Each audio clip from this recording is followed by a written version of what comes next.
What would you do if your child's life depended on sacrificing another? For a parent, nothing in this world is more important than the life of a child. A mother or father would give everything to protect them. But what happens when the survival of one child depends on the death of the other? This was the heartbreaking reality faced by Ibrahima, a humble civil servant from Senegal. He wasn't a politician, nor a celebrity, nor a wealthy man. Just a quiet, modest father with simple dreams for his family, health, education, and happiness. Yet destiny placed him before a choice so cruel, so painful, that no human being should ever have to face it. It all began in Dakar, the capital of Senegal, on the day his twin daughters, Mariam and Ndeye, were born. Ibrahima remembers it as if it were yesterday.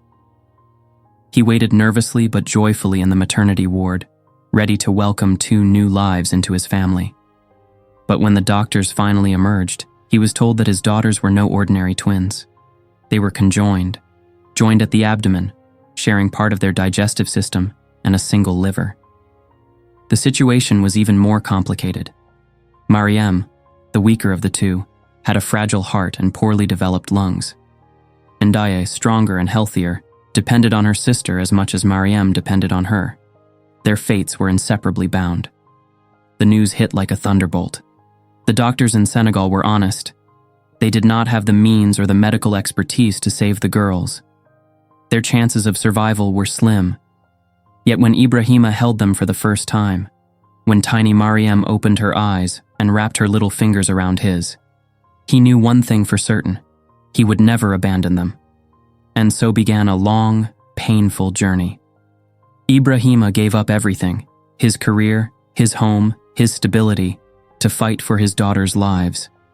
He knocked on doors, consulted every doctor he could find, and reached out to humanitarian organizations.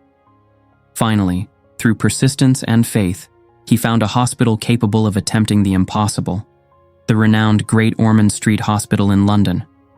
With nothing but hope, he secured a humanitarian visa and flew to the United Kingdom with his 2 daughters, leaving everything else behind. He spoke barely any English. He had no income, no home, and no support network. Some nights he slept on hospital benches, some days he barely ate, but he never complained. His only mission was clear: to give his girls a chance to live. For 3 long years he lived in the hospital corridors as the medical teams fought tirelessly to keep the twins alive. Every day was a battle, every hour a miracle. But one day, Ibrahima was summoned to an important meeting. Around the table sat surgeons, ethicists, and psychologists. After months of study, the doctors presented their conclusion. Technically, it was possible to separate the girls, but there was a catch, an unbearable truth. If the surgery was performed, Mariam, the weaker twin, would not survive. Her body simply could not sustain life on its own.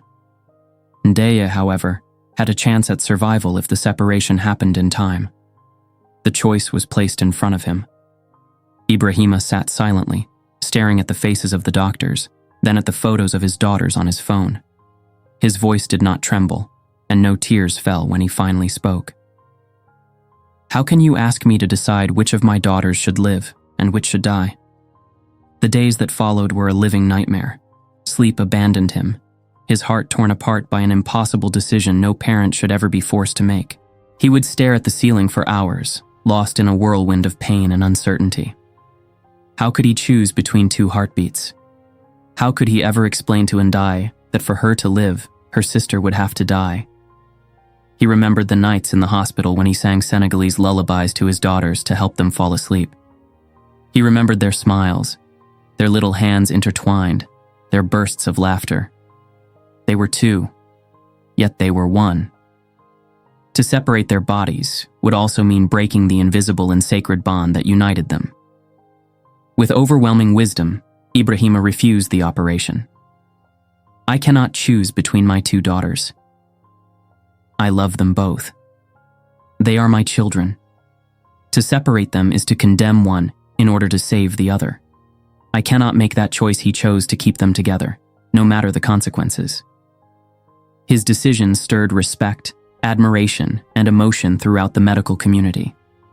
The doctors agreed to continue caring for both girls together, providing palliative care for Mariam and constant monitoring for Ndeye. In the end, Ibrahima made his choice, not as a surgeon, not as a scientist, but as a father. He refused the operation. He did not want to condemn Mariam in order to save Ndeye. He did not want to be the one to make such an irreversible decision. I would rather see my daughters live together, even for a short time, than sacrifice one so the other may survive. Since their arrival in the United Kingdom, Mariam and Ndeye have received the highest quality care. Despite the medical complications, they continue to live, laugh, and play, surrounded by the love of their father and the support of their caregivers. Ibrahima now lives in social housing near the hospital. He dedicates all of his time to his daughters, reading them stories, singing them songs in Wolof, playing with them, and accompanying them to every medical appointment. Mariam remains fragile, often hospitalized due to infections, heart fatigue, or breathing difficulties. Ndeye, more energetic, instinctively watches over her sister. Each has her own personality. Mariam is gentle and contemplative, while Ndeye is lively, curious, and full of energy. The story of Ibrahima, Mariam, and Ndeye was covered by the BBC in a moving 2019 documentary. The whole world discovered this father with a calm gaze and a boundless heart. He spoke modestly of his pain, but always with faith and hope. I live each day as a gift.